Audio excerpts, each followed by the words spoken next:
এই টিনের অংশগুলোকে এখানে কিন্তু ইনস্টল করা, যেখানে দেখা যাচ্ছে এরকম জাল জাল টাইপের করা হয়েছে। এগুলো বেসিক্যালি সব থিমের অংশ। দেখাই একটু যদি জুম করি ভেতরের পোর্শনটা।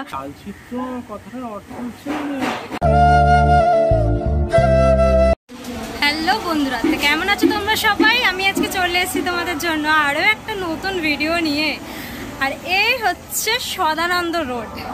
রয়েছি সদানন্দ রোডের ওপর, কারণ আজকে স্বাধীনতা দিবস, অর্থাৎ 15ই আগস্ট। 15ই আগস্ট মানেই কিন্তু আমার জীবনের একটা নতুন অধ্যায় আবারও শুরু হওয়া। কারণটা হচ্ছে এই দিন থেকেই কিন্তু আমার এই যাত্রাপথ শুরু হয়েছিল, আজ থেকে ঠিক 4 বছর আগে। হ্যাঁ, 2021 সালের 15ই আগস্ট থেকেই কিন্তু আমি শুরু করেছিলাম আমার এই দুর্গাপুজোর যাত্রা। আর সেটা যেখান থেকে শুরু করেছিলাম ঠিক সেইখানেই রয়েছি। এটা হচ্ছে কালীঘাটের বাদামতলা আশার সংঘ। আশা করি তোমরা যারা আমাকে একদম প্রথম থেকে দেখছো তারা সবাই জানো যে এই পুজো দিয়েই কিন্তু আমার পুজোর যাত্রাপথ শুরু হয়েছিল। আর প্রত্যেক বছর 15ই আগস্টের দিনেই কিন্তু আমি তোমাদেরকে সেই পুজোটাই দেখিয়ে থাকি। সেরকমভাবে এই 4 বছরের শুরুতে কিন্তু আমি চলে এসেছি। দেখতে দেখতে 4টে বছর কিন্তু কাটিয়ে দিলাম তোমাদের সবার আশীর্বাদ আর ভালোবাসায়। 2021 সাল থেকে সেই শুরু হয়েছিল যাত্রাপথ। এটা 2024, অর্থাৎ 3 বছর কমপ্লিট করে কিন্তু আমি 4 বছরে পা রাখলাম। জানি না যাত্রাপথটা কতটা সুন্দর হবে বা কতটা কঠিন হবে, যদিও তোমাদেরকে প্রস্তুতি আমি আবার পরেও দেখাবো। বাট যেহেতু 15ই আগস্টের দিন বাদামতলার প্রস্তুতি বা বাদামতলার ভিডিও আমার চ্যানেলে প্রত্যেক বছর আমি দিয়ে থাকি, কারণ যেখান থেকে শুরু আমি চেষ্টা করি পরের বছরের শুরুটা যেন ঠিক সেখান থেকেই করতে পারি। যেহেতু এটা আবার একটা নতুন বছরের শুরু, সেই জন্য কিন্তু আমি আবার বাদামতলা দিয়েই শুরু করলাম। তো কতদূর বাদামতলার প্রস্তুতি হয়েছে, যদিও খুঁটি পুজো কিন্তু বেশ কিছুদিন আগে হয়ে গেছে। কতটা কি দেখাতে পারবো তাও আমি জানি না, কারণ অলরেডি কিন্তু জায়গা ঘিরে হয়তো প্যান্ডেল করা হচ্ছে। সেটা কিন্তু এক্স্যাক্ট লোকেশনে গিয়ে তোমাদেরকে বলতে পারবো। বাদামতলা কিভাবে আসতে হবে আশা করি তোমাদের কাউকে বলে বোঝানোর দরকার নেই। কারণটা হচ্ছে বাদামতলা এমনই একটা পুজো জনপ্রিয়, কলকাতা কেন, কলকাতার বাইরে থেকেও বহু দর্শনার্থী কিন্তু এখানে পুজো দর্শন করতে আসে, মণ্ডপ দর্শন করতে আসে। তাও আমি বলে দিচ্ছি, কালীঘাট মেট্রো স্টেশন থেকে একদম মোড়ে চলে এসে সদানন্দ রোড দিয়ে এসেই কিন্তু বাঁ দিকে বেঁকে গেলেই নেপাল ভট্টাচার্য স্ট্রিট। আর এই নেপাল ভট্টাচার্য স্ট্রিটের ওপরেই কিন্তু বাদামতলা আশার সঙ্গের পুজোটা হয়। এই রোডের ওপরেই সবার প্রথম পুজো কিন্তু বাদামতলা আশার সঙ্গ। ইতিমধ্যেই প্যান্ডেলের কাজ অনেক দূর এগিয়ে গেছে, সেটা দেখা যাচ্ছে। এই হচ্ছে প্যান্ডেল, দেখতে পাচ্ছ রাস্তার অনেকটা অংশ নিয়ে কিন্তু এবছর প্যান্ডেল করা হচ্ছে। পুরো এই দিকটা এরকম, এই সাইডটা মানে অনেকটা এক্সটেন্ড হয়ে গেছে সামনের দিকে। আর এইখানে তো অ্যাজ ইউজুয়াল প্রত্যেক বছর এরকমভাবেই প্যান্ডেলটা করা হয়, যদিও সামনের দিকে দেখতে পাচ্ছি কিন্তু পুরো ভেতরের অংশটা ঘিরে কাজ করা হচ্ছে। জানি না ভেতরের অংশ কতটা দেখাতে পারবো তোমাদের।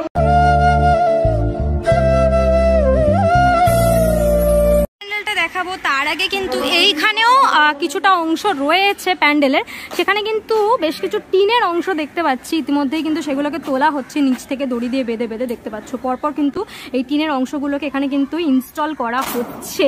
আর ওই দিকেও আছে, সেটাও তোমাদেরকে দেখাও। এখন দাদারা কিন্তু এইগুলো কাজগুলো করছে। এবারে কতটা হিউজ এরিয়া নিয়ে সমস্ত প্যান্ডেলের কাজ চলছে, পুরোপুরি এই অংশটাকেও কিন্তু কাজে লাগানো হবে। মানে অনেকটা দূর কিন্তু এবারের মণ্ডপটা বিস্তৃত হতে চলেছে। আর এখানেও কিন্তু সব টিনের কাজ চলছে, দেখতে পাচ্ছ ইনস্টলেশন হচ্ছে টিনের পার্টগুলো। ওপরেও কিন্তু টিনের শেড দেখতে পাচ্ছি রয়েছে।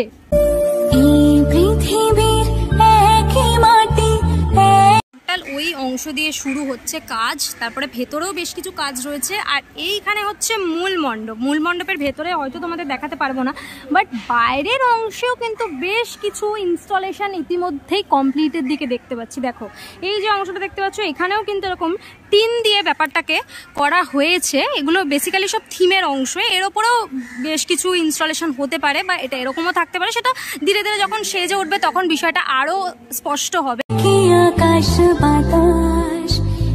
পুরো জায়গাটাকে কিন্তু ঘিরে রাখা হয়েছে, পুরো জায়গাটা ঘিরে কিন্তু ভেতরে অলরেডি কাজ চলছে। যদি একটু উপরের অংশটা তোমাদের কাছ থেকে দেখাই, একটু যদি জুম করি ভেতরের পোর্শনটা, তাহলে কিন্তু ভেতরেও টিনের কাজ তোমরা লক্ষ্য করতে পারবে। আশা করি তোমরা দেখতে পাচ্ছ ভেতরেও কিন্তু টিনের অংশ। এইগুলো কিন্তু টিন, এগুলো কিন্তু টিন দিয়েই ভেতরে কাজ করা হচ্ছে।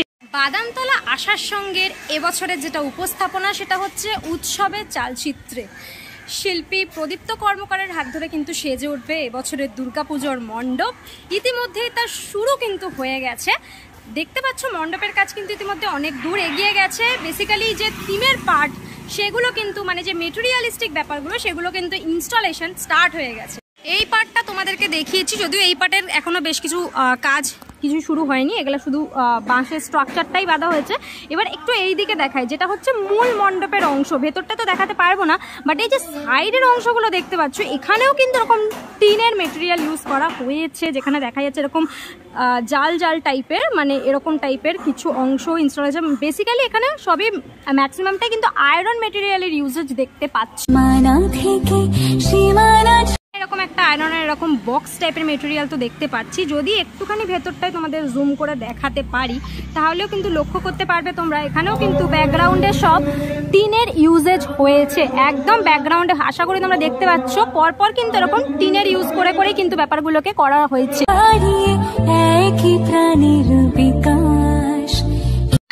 আশার সঙ্গে মণ্ডপ কিন্তু আমার কাছে একটা ইমোশন, কারণ ছোটবেলা থেকে যেহেতু এই পুজো দেখে আসছি, ছোটবেলা থেকে দেখে দেখে বড় হওয়া এই পুজো, এই পুজোর সাথে কিন্তু একটা নস্টালজিয়া জুড়ে আছে আমার জীবনের। আর তার সাথে সাথে আরও একটা বড় পার্ট হলো এই পুজো দিয়েই আমার চ্যানেলের সূচনা হয়েছিল, আমার যাত্রাপথে শুরু হয়েছিল এই পুজোর মাধ্যমে। বাদামতলা আশার সঙ্গকে তাই কোনোভাবেই কিন্তু আমি কোনোদিনও আমার মনের কাছ থেকে দূরে করতে পারি না।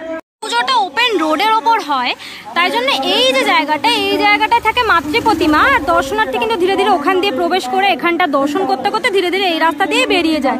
যেহেতু রোডের ওপর মণ্ডপ সেজে ওঠে, সেই জন্য একটু তো প্রবলেম ফেস করতেই হয় মণ্ডপ সাজাতে গেলে, বিশেষ করে এই অংশটা। বাদামতলা আসার সঙ্গে এবছর প্রদীপ্তদা কাজ করছে, তোমরা আগেই জানো, অনেক আগেই খুঁটি পুজো সম্পন্ন হয়ে গেছে, তো দাদার কাজও শুরু হয়ে গেছে। প্রথমে জিজ্ঞেস করবো যে উৎসবের চালচিত্র তো থিম ছিল, মানে একটা ট্যাগ লাইন ছিল, কাজ কিভাবে চলছে এখানে সেটা যদি একটু বলো। কাজ চলছে একটু একটু করে আর কি এগোচ্ছে।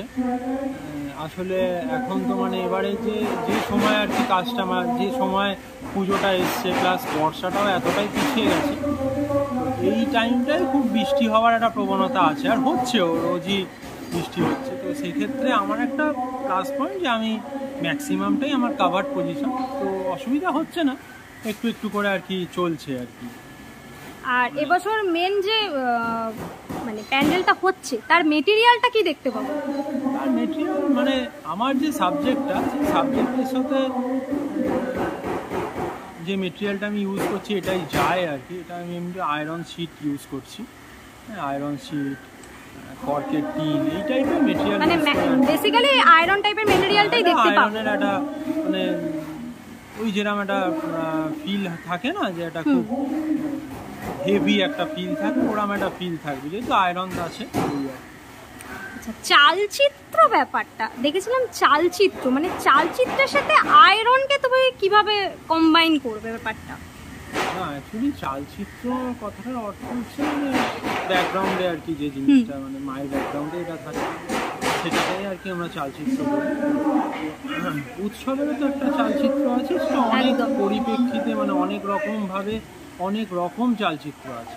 তার মধ্যেই একটা জিনিস আমি তুলে ধরছি, সেটা এক্ষুনি আমি বলছি না। মানে এখন তো দুর্গাপুজো যে আর কি ব্যাপ্তিতে পুজোটা হয়, সেই ব্যাপ্তির আকারটা দেখলে সেখানে অনেকগুলো পজিটিভিটি আছে, তার মধ্যে একটা খুব বড় পজিটিভিটি, সেটা নিয়ে আমার কাজ। তাই জন্যই এই নামকরণটা এভাবেই দিয়েছি আর কি, উৎসবের চালচিত্র। মানে আমরা উৎসবটা দেখি, তার ব্যাকগ্রাউন্ডে যে জিনিসটা থাকে, যেটা মেন আর কি আমাদের এখন খুব মুখ্য বিষয়, সেইটা নিয়ে আর কি কাজ করছে। মানে সেই গতানুগতিক চালচিত্র মানে যেটা আমরা বুঝি, এই ব্যাপারটা কনসেপ্টটা একটু আলাদা। হ্যাঁ, অ্যাকচুয়ালি ওটা তো মানে চালচিত্র নাম দিয়েছি, নামকরণটা মানে চালচিত্র নামকরণ, মানে যেরকম না যে চালচিত্র দেখেই এখানে হবে, এই আর কি ভাবে আর কি হচ্ছে। তো মোটামুটি এখন অবধি কতদূর কাজ এগিয়েছে পার্সেন্টেজ হিসাবে যদি বলো? পার্সেন্টেজে এখন কিছুই হয়নি, সবে শুরু হচ্ছে এখন তো মানে ওই যা হয় একদম প্রিলিমিনারি স্টেজে যেরকম কাজগুলো, মানে একদম প্রাইমারি স্টেজ টাইপের। হ্যাঁ, ঘেরা, তারপরে বাটাম লাইনে এগুলোই হচ্ছে। অনেক ধন্যবাদ দাদা, পুজোর অনেক অগ্রিম শুভেচ্ছা তোমাকে। আবার তো আসবো পুজোর আগে, দেখা হবে। থ্যাংক ইউ দাদা। বাদামতলা আসার সঙ্গে দুর্গাপুজোর প্রস্তুতি তোমাদের দেখালাম। 15ই আগস্টের দিন প্রতি বছর আমি এই পুজোটাকে কোনোভাবেই ভুলতে পারি না, তাই জন্য চলে আসি তোমাদের দেখাবো বলে। আজকেও ছোট করে একটা ছোট্ট প্রস্তুতি দেখালাম, ঠিক কেমন ভাবে কাজ হচ্ছে, কি মেটেরিয়াল নিয়ে কাজ হচ্ছে, সবটাই তোমাদেরকে দেখালাম। কেমন লাগলো আজকে বাদামতলা আসার সঙ্গে দুর্গাপুজোর প্রস্তুতি অবশ্যই কমেন্ট করে জানিও, কার কার পছন্দের পুজো সেটাও জানিও। আজকের জন্য এতটাই, দেখা হবে আবার নেক্সট ভিডিওতে। ততক্ষণের জন্য তোমরা সবাই ভালো থেকো, সেফ থেকো, বাই, টেক কেয়ার।